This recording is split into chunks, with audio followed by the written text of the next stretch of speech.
आज इस वीडियो में हम सीखने वाले हैं कि रीवैल्यूएशन अकाउंट बनता कैसे है। रीवैल्यूएशन अकाउंट सीखना बहुत ज्यादा जरूरी है क्योंकि ये काफी सारे चैप्टर्स में आता है, जैसे कि change in profit sharing ratio, admission of partner, retirement of partner और डेथ ऑफ द पार्टनर। तो इतने सारे चैप्टर है जिसमें रिवैल्यूएशन की हमें जरूरत पड़ती है हमें फर्दर आंसर्स को फाइंड आउट करने के लिए। अगर आपको रिवैल्यूएशन के अलावा partners capital account, balance sheet और या फिर एडजस्टमेंट ऑफ कैपिटल के टॉपिक्स नहीं आते हैं तो डिस्क्रिप्शन में जाओ, लिंक अवेलेबल है, वहां से सीखो, समझो, जानो और मेरे साथ बहुत सारे क्वेश्चंस को सॉल्व करो जो कि टीएस गिरवाल, एनसीईआरटी और डीके गोयल के होते हैं। चलिए कैसे बनाते हैं रिवैल्यूएशन अकाउंट, फटाफट से शुरू करते हैं। यहाँ पर मैंने एक बेस क्वेश्चन आपके लिए पिक करा हुआ है जिसमें कि काफी सारी मल्टीपल एंट्रीज को कैसे ट्रीट करा जाता है रिवैल्यूएशन अकाउंट में, वो मैंने कवर करी है और मैं वो आपको समझाने वाला हूँ। रिवैल्यूएशन अकाउंट का एक छोटा सा मैं आपको लॉजिक दूंगा, वो आपने बस ध्यान करना है, नोट करना है और उसके अकॉर्डिंग हम पूरा रिवैल्यूएशन अकाउंट सीख जाएंगे जो कि बहुत ज्यादा आसान है। तो फटाफट से हम क्या करते हैं, हम बनाते हैं यहाँ पे फॉर्मेट, जो कि फॉर्मेट होगा हमारे पास पर्टिकुलर अमाउंट, फाइन, ठीक है। इसमें हमारे पास दो साइड होने वाली है, तो हम क्या करते हैं फटाफट से इस अकाउंट को यहाँ पे बना लेते हैं ताकि हमारे पास आसानी से हम एंट्रीज को मेंशन कर सकें इसमें, ठीक है। सो एक साइड होगी हमारे पास डेबिट की और एक साइड होगी हमारे पास क्रेडिट की। अब हमें करना यह है कि हमारे पास एक साइड जो है डेबिट और दूसरी साइड जो है वो है क्रेडिट। अब यहाँ पे से ट्रीट कैसे करना है, देखो, कंपनी को जब भी हम कोई एंट्री पढ़ेंगे और वो रिवैल्यूएशन से रिलेट होगी तो कैसे पता चलेगा कि वो रिवैल्यूएशन अकाउंट में आएगा कि नहीं आएगा। फर्स्ट हमें ये ध्यान रखना है कि या तो उसे कोई लायबिलिटी होना चाहिए या फिर उसे कोई एसेट होना चाहिए। लायबिलिटी और एसेट अगर वो होंगी तो उसमें कुछ भी लायबिलिटी या तो इंक्रीज हो रही हो या फिर डिक्रीज हो रही हो। लायबिलिटी या तो इंक्रीज होनी चाहिए या फिर डिक्रीज होनी चाहिए, इसी तरह से एसेट या तो इंक्रीज होनी चाहिए या फिर डिक्रीज होनी चाहिए। अगर कोई भी लायबिलिटी और एसेट इंक्रीज और डिक्रीज हो रही है तो वो रीवैल्यूएशन अकाउंट में आएगा ही आएगा, ठीक है। लेकिन अलग अलग एंट्रीज के क्या क्या ट्रीटमेंट होगा उसको समझते हैं कि डेबिट में कौन सी एंट्री आएंगी और क्रेडिट में कौन सी एंट्री आएगी। सिर्फ एक लॉजिक आपने ध्यान रखना है, कंपनी का अगर नुकसान या खर्चा हो रहा है तो वो डेबिट में आएगा, अगर कंपनी का फायदा हो रहा है तो वो क्रेडिट में आएगा। बस इतना अगर आप अपने दिमाग में रख लोगे कि भाई डेबिट में वो एंट्री आएंगी जो कि कंपनी का नुकसान कर रही है और क्रेडिट में वो एंट्री आएंगी जो कि कंपनी का फायदा कर रही है, तो बस इतना ध्यान रखने से ही हमारा रिवैल्यूएशन अकाउंट पूरा हो जाएगा। फटाफट से चलते हैं एक सैंपल क्वेश्चन पे जहां पर हमारे पास एक बैलेंस शीट है और कई सारे यहाँ पे डिटेल्स गिवन है उनसे रिलेटेड। तो एंट्री नंबर 1 पिक करते हैं जहां पे हमें कहते हैं कि building is to be appreciated 260,000। तो हमें ऐसे में करना क्या है, जब हमें कहा है कि बिल्डिंग क्या हो रही है, एप्रिशिएट हो रही है, एप्रिशिएट होने का मतलब है वैल्यू बढ़ना। तो हमें क्या हुआ, फायदा या नुकसान। मैंने आपको कहा था अगर फायदा होगा तो जाएगा क्रेडिट में, तो यहाँ ये तो पता चल गया ये एंट्री जाएगी क्रेडिट में। लेकिन अब इसको चेक कर लेते हैं कि बिल्डिंग की पहले कीमत बैलेंस शीट में क्या थी। तो पहले कीमत थी बिल्डिंग की 50,000 रुपीज, तो अभी कितनी हो गई, कहते हैं 60,000 हो गई। लेकिन ये फायदा कितने का हुआ, फायदा हुआ है 10,000 का। तो अब हमें क्या करना है, 10,000 को मेंशन करना है। कहां बताया मैंने करने के लिए फायदे को, क्रेडिट में। तो फटाफट से क्या करते हैं, क्रेडिट में इसको मेंशन करते हैं। हम यहां पे लिखेंगे बाय बिल्डिंग, जो कि आएगा कितना, 10,000। हमें यहाँ पर डिफरेंसेस लिखने पड़ते हैं, ठीक है। रिवैल्यूएशन अकाउंट में हम क्या लिखते हैं, डिफरेंसेस को मेंशन करते हैं, ठीक है। तो हम डिफरेंस लिख रहे हैं यहाँ पे क्रेडिट साइड में, ठीक है। नेक्स्ट एंट्री हमारे पास plant and machinery is to be appreciated by 10%। अब ये कहते हैं जो हमारी प्लांट एंड मशीनरी है वो भी क्या हो गई, एप्रिशिएट हो गई, लेकिन कितने से, 10% से हो गई। तो अगेन हम यहाँ पे पहले देखेंगे फायदा हो रहा नुकसान हो रहा। भाई फायदा हो रहा है, क्यों, क्योंकि वैल्यू बढ़ रही है। कितनी बढ़ रही है, 10%। तो अब चेक करेंगे प्लांट एंड मशीनरी की कीमत यहाँ पे कितनी है, कहते हैं 20,000। सो 20,000 का 10% निकालोगे तो हो जाएगा 2,000, है ना। सो 2,000 रुपीज और बढ़ गई हमारी इसकी कीमत, है ना। तो फायदा हो गया, फायदा हो गया तो कहां जाएगा, क्रेडिट में जाएगा। कितने का फायदा हो गया, 2,000 का फायदा हुआ, 2,000 का। तो हम यहाँ पे लिखेंगे, हम लिखेंगे बाय प्लांट एंड मशीनरी, ठीक है। और ये आ जाएगा हमारे पास 2,000 क्रेडिट में, ठीक है। मैंने जैसा बोलता आया हूं, हमें बस दो ही लॉजिक याद रखने हैं, अगर नुकसान होगा तो डेबिट में लिख देंगे, फायदा होगा तो क्रेडिट में लिख देंगे, रिवैल्यूएशन एंट्री हमारी होती चली जाएंगी। इसके बाद है थर्ड एंट्री, कहते हैं creditor of 10,000 is not likely to arise. इस एंट्री का क्या मतलब होता है, अब जब आप रिवैल्यूएशन की बहुत सारी एंट्रीज करोगे ना तो अलग अलग एंट्रीज आती है, मैंने सारी यहाँ पर कवर अप करने की कोशिश करी है, ठीक है, जो भी इंपॉर्टेंट होती है। तो कहते हैं भाई क्रेडिटर आपको कितने देने थे, 10,000 के देने थे, जो कि अब क्या नहीं करने, अब आपको नहीं देने। तो कह रहे हैं इज नॉट लाइकली अराइज, अब आपको वो 10,000 के क्रेडिटर नहीं देने। तो क्रेडिटर होते कौन है, जिनका पैसा हमें देना होता है। अगर जिन्होंने आपसे पैसा लेना था अब वो आपसे पैसा लेने के लिए मना कर दें और वो पैसा अपना छोड़ दें, तो क्या हो गया आपका फायदा या नुकसान? आपका हो गया फायदा। ठीक है, तो अब आपको क्या करना है, आपको लिखना है इस फायदे को क्रेडिट साइड। ठीक है, क्योंकि जिनको आपने पैसा देना था अब तो देना ही नहीं है, तो सिंपल सी बात है आपका फायदा हो गया। कितने का फायदा हो गया भाई? यहाँ पे जो बताया है 10,000 का, तो हम यहाँ पे लिखेंगे बाय क्रेडिटर 10,000। ठीक है, इतना इजी तरीके से होना था, हो गया। अब इसके बाद आएगा next entry, claim on account of workman compensation amount to 5,000। अब ये कहते हैं कि हमारे कंपनी में हमने वर्कमैन कंपनसेशन रिजर्व बनाया था 10,000 का, मतलब हमारी कंपनी में एक रिजर्व है ऑलरेडी 10,000 रुपीज का। किसके लिए? ये पैसा जो वर्कमैन कंपनसेशन रिजर्व होता है ये हम रखते हैं हमारे कंपनी के जो एम्प्लॉयज होते हैं उनके लिए, ताकि वो इमरजेंसी में पैसा मांगे हम दे दें। तो यहाँ पर कितना पैसा मांग रहे हैं भाई? 5,000 रुपए मांग रहे हैं। तो अगर 5,000 रुपए मांग रहे हैं तो ना तो हमारा फायदा हो रहा है ना नुकसान हो रहा है, क्योंकि हमने पहले से ही पैसा जोड़ रखा था उनके लिए 10,000 रुपए। तो 10,000 में से हम उन्हें क्या करेंगे, यहाँ पर 5,000 रुपए निकाल के दे देंगे। तो याद रखना रीवैल्यूएशन में इसकी कोई एंट्री नहीं होती। अगर क्लेम जो पैसा वर्कर्स मांग रहे हैं वो रिजर्व से कम का है तो नो एंट्री, कोई एंट्री नहीं आएगी। हाँ, लेकिन एंट्री कब आएगी? जब हमारे पास रिजर्व 10,000 है और क्लेम आएगा 12,000 का, तो 2,000 रुपए तो अपनी जेब से लेकर आना पड़ेगा ना, यानी खर्चा बढ़ रहा है, तब हम इसे एंट्री को लिखते हैं डेबिट साइड में। ठीक है, तो इस केस के लिए कोई एंट्री नहीं आएगी।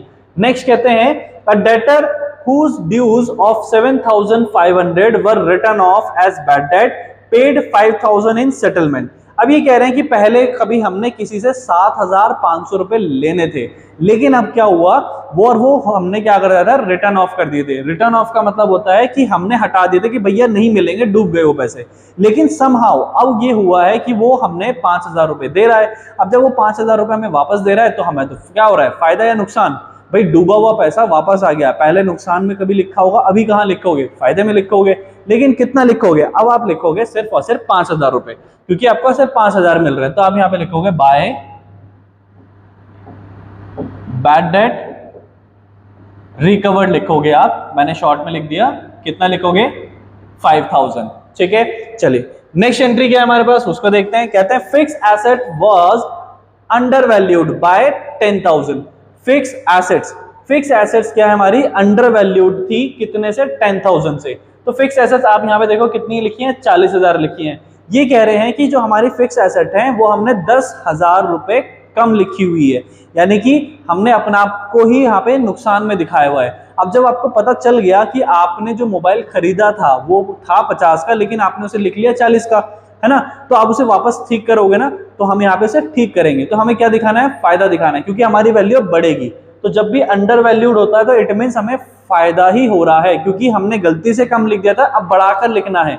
तो बढ़ाकर लिखना है तो हमें फायदा हो गया। फायदा और नुकसान बस यही देखते हुए चलना है। तो हमें फायदा हो रहा है तो हम इसे क्रेडिट में लिखेंगे एंट्री को, और ये आएगा हमारे पास क्या? By fix asset. ठीक है, जो कि कितना आएगा? 10,000 रुपए, क्योंकि कितने का हो रहा था हमें फायदा? 10,000 का। हमने 10,000 कम लिखी थी, अब 10,000 बढ़ा के लिख रहे हैं तो फायदा हो गया। इसके बाद कहते हैं investment is over valued bye 5,000। अब कहते हैं जो हमारे पास इन्वेस्टमेंट है यहाँ पर कितने की? 65,000 की। ये हमने 5,000 ज्यादा लिखी हुई है।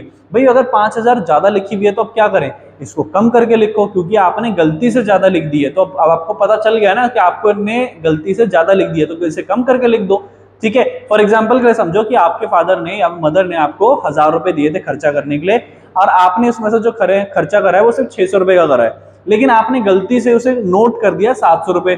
अब आपसे वो हिसाब किताब मांगेंगे, तो जब हिसाब किताब मांगेंगे तो आप बताओगे ना, नहीं मैंने गलती से 700 रुपए लिख दिए थे, लेकिन खर्चा तो सिर्फ 600 रुपए का हुआ था। तो आप वापस से क्या करोगे? कम करोगे 100 रुपए। तो सेम हमें भी यहाँ पे करना है कि जो इन्वेस्टमेंट आपने गलती से ज्यादा लिख दी थी 65,000, उसमें 5,000 कम कर रहे हो, तो 5,000 का क्या हो रहा है? नुकसान हो रहा है, क्योंकि आपने पहले इन्वेस्टमेंट ज्यादा दिखा दी थी, फायदा दिखा दिया था, अब आपको उसे कम करना पड़ रहा है, तो उसकी वजह से आपको नुकसान हो रहा है। तो ये एंट्री कहां पर आएगी हमारे पास? डेबिट में। तो इसे हम लिखेंगे यहाँ पे टू इन्वेस्टमेंट। कितना आएगा? 5,000 रुपीज आएगा। ठीक है, चलिए इसके बाद आएगी नेक्स्ट एंट्री हमारे पास, provision for doubtful debt is to be created at 10% of debtors. इस एंट्री को कैसे यहाँ पे मेंशन करते हैं? ये इसका मतलब ये हुआ कि हमें क्या करना है, डेटर्स पे प्रोविजन फॉर डाउटफुल डेट बनाना है। पहले ये समझो कि डाउटफुल डेट होता क्या है। कभी कभी हमें किसी लोगों कुछ लोगों से पैसे लेने होते हैं, तो जो डेटर्स होते हैं वो वही लोग होते हैं जिनसे हमें पैसा लेना है। कितना पैसा लेना है क्वेश्चन के अकॉर्डिंग? 20,000। पहले से हमने बना रखा है प्रोविजन फॉर डाउटफुल डेट 1500 रुपए, जिसका मतलब प्रोविजन फॉर डाउटफुल डेट का ये होता है कि यहाँ पर एक छोटी सी आशंका है कि शायद हमारे पैसे हमें वापस नहीं मिलेंगे।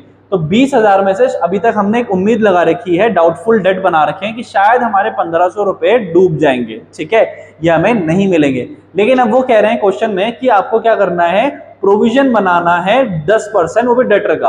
अगर मैं डेटर का जो हमारे पास 20,000 है इसका 10% निकालता हूं, ये आएगा 2,000 रुपए। तो अब वो कह रहे हैं कि आप वहां पे बनाओ कि कितने पैसे डूब सकते हैं। तो पैसे डूब सकते हैं अब 2,000 रुपए। तो पहले से ही हमने 1500 रुपए तो अज्यूम कर रखे हैं कि 1500 रुपए डूबेंगे। तो अब कितने रुपए डूबेंगे? एडिशनल 500 रुपए डूबेंगे, ठीक है। क्योंकि क्या हुआ है, सिंपल सा, हमने डेटर का जो कि 20,000 है उसका हमने 10% जब कैलकुलेट करा तो पता चला 2,000 रुपए डूबेंगे, ठीक है। हमें एक डाउटफुल बनाने के लिए कह रहे हैं कि उम्मीद करो कि शायद आपके हो सकता है ये पैसे डूब जाएंगे, ऐसा मान के चलो। तो अब हमने यहाँ पे देखा तो पहले से एक तो 1500 रुपए डूब ही रहे हैं, तो अब एक्स्ट्रा कितने डूब रहे हैं? 500 रुपए डूब रहे हैं। तो नुकसान एक्चुअली कितने रुपए का हो रहा है? सिर्फ 500 रुपए का हो रहा है। क्योंकि हम जब ये उम्मीद कर रहे हैं कि हमारा पैसा डूब सकता है, तो इट मीन हमें फायदा होगा कि नुकसान होगा? ऑब्वियस है, नुकसान होगा। और नुकसान के लिए मैंने कहा कि वो एंट्री आएगी डेबिट में, है ना। तो हम यहाँ पे लिखेंगे 2PDD which means provision for doubtful date, जो कि कितना आएगा? सिर्फ 500 रुपए का आएगा, ठीक है। इसके बाद हम क्या करेंगे, हम यहाँ पे नेक्स्ट एंट्री देखेंगे जो कि किससे रिलेटेड है? Bills payables are to be paid 20,000 more. अब बिल्स पेबल क्या होता है? बैलेंस शीट में चेक कर रहा तो लायबिलिटी साइड लिखा हुआ है कि भाई पहले से है हमारे पास कितना, एक अमाउंट दे रखा है जो कि कितना हो गया? 10,000 है, ठीक है। अभी जो 10,000 का अमाउंट है हमें यहाँ पे क्या करना है, वो कहते हैं अब आपको 20,000 ज्यादा देने पड़ेंगे, ठीक है। तो यानी कि अब आपकी क्या बढ़ गई? लायबिलिटी बढ़ गई। आपको पहले 10,000 ही देने थे बिल्स पेबल, अब आपको 20,000 और ज्यादा देने पड़ रहे हैं। तो जिसका मतलब ये हुआ कि आपका नुकसान हो रहा है। नुकसान हो रहा है तो एंट्री कहां लिखोगे? खर्चा बढ़ रहा है तो डेबिट में लिखोगे। तो आप यहाँ पे लिखोगे 2 बिल्स पेबल 20,000, जितने ज्यादा देने उतना ही आपने लिखना है, ठीक है। इसके बाद नेक्स्ट एंट्री कहते हैं furniture are to be revalued at 20,000। देखो यहाँ पे लिखा है कि फर्नीचर की हमने मार्केट वैल्यू दोबारा से चेक करी, यानी रीवैल्यू करी, तो पता चला उसकी कीमत कितनी है? 20,000 है। तो हमने कंपेयर करा, पहले कितनी थी? 25,000। 25,000 की जो आपके पास फर्नीचर था, अब उसकी मार्केट की में कीमत रह गई है 20,000। तो खुद सोचो फायदा हुआ कि नुकसान? भाई 25 से 20 हो गया तो नुकसान हो गया, यानी 5,000 रुपए कम हो गए। कहां लिखोगे? डेबिट में लिखोगे। तो इसको आप लिखोगे यहाँ पे 2 फर्नीचर, ठीक है, कितना? 25,000 रुपीज, ठीक है। सॉरी, यहां पर जो आएगा आपके पास, आपका कितना हो गया? 25 से 20 हो गया, तो आपको इसे सिर्फ 5,000 लिखना पड़ेगा, ठीक है। फटाफट से इसे सही करते हैं। तो यहाँ पे आ गया हमारे पास 5,000। लास्ट एंट्री देखते हैं, कहते हैं claim on account of workman compensation amounted to 15,000। हमारे वर्कर ने हमसे 15,000 रुपए मांगे हैं, यानी वर्कमैन कंपनसेशन क्लेम आया है, वो पैसा मांग रहे हैं, अब हमें देना तो पड़ेगा। तो हमने कितना पैसा जोड़ के रखा हुआ है पहले से? रिजर्व में चेक करा, लायबिलिटी साइड में देखा कि वर्कमैन कंपनसेशन रिजर्व है हमारे पास 10,000 रुपए, लेकिन वो मांग कितने रुपए हैं? 15,000 रुपए। तो 10,000 तो हम वहां से दे देंगे 15 में, बचे कितने? 5,000। अब 5,000 कहां से देंगे? अपने पास से देंगे, यानी हमारा खर्चा हो रहा है, बढ़ रहा है, यानी नुकसान हो रहा है ना। तो अब ये यहाँ पे हम कहाँ लिखेंगे एंट्री को? हम लिखेंगे इसे डेबिट साइड में। लेकिन कितना अमाउंट आएगा? भाई 10,000 तो ऑलरेडी हमारे पास है, हमें तो एक्स्ट्रा 5,000 लिखने पड़ेंगे। तो हम यहाँ पे लिखेंगे डेबिट साइड में, जो कि हमारा खर्चा बढ़ गया, WCC वर्कमैन कंपनसेशन क्लेम, जो कि कितना बढ़ गया? 5,000 रुपए का इंक्रीज हो गया, ठीक है। ये हमने सारी एंट्री लिख दी, जो भी हमारे पास खर्चा बढ़ाने वाली एंट्री थी या नुकसान करने वाली एंट्री थी वो हमने डेबिट पे लिखी, जो भी हमारा फायदा देने वाली एंट्री थी वो हमने क्रेडिट पे लिख दी है, ठीक है। चलिए, इस तरह से हमारा रिवैल्यूएशन बनना था। अब इसके बाद नॉर्मली करते हम ये हैं, हम जो भी साइड ग्रेटर होती है उसका टोटल करते हैं, उस टोटल को बैलेंस फॉरवर्ड करके डेबिट साइड के टोटल से माइनस करते हैं। डेबिट साइड में अगर आंसर आएगा तो वो हमारा प्रॉफिट बचता है, क्रेडिट साइड में अगर आंसर आएगा तो वो हमारा लॉस बचता है। जैसे कि सैंपल के लिए अगर हम इसी को हम समझने की कोशिश करें तो हम देखेंगे कि कौन सी साइड का टोटल ग्रेटर है। हम एक बार टोटल करके देखते हैं। यहाँ पर है 5000, 5000, 10,000, देन अगेन 5000, 15 प्लस 20 ये होता है हमारे पास 35,000, 35,000 प्लस 500 तो ये हो गया 35,500। अब ये साइड का टोटल हमारे पास 35,500 है। इधर का टोटल चेक करते हैं, 10,000, 10,000, 10,000, 30 प्लस 5,000 ये हो गया हमारे पास 37,000, 5,000, 35 फिर हम करेंगे ऐड 2,000 तो हो जाएगा 37,000। सो दोनों साइड का टोटल में ये साइड का टोटल ग्रेटर है तो हमने इसका टोटल लिखा 37,000। यहां से हमने क्या करा, इसको बैलेंस सेम फॉरवर्ड करा 37,000।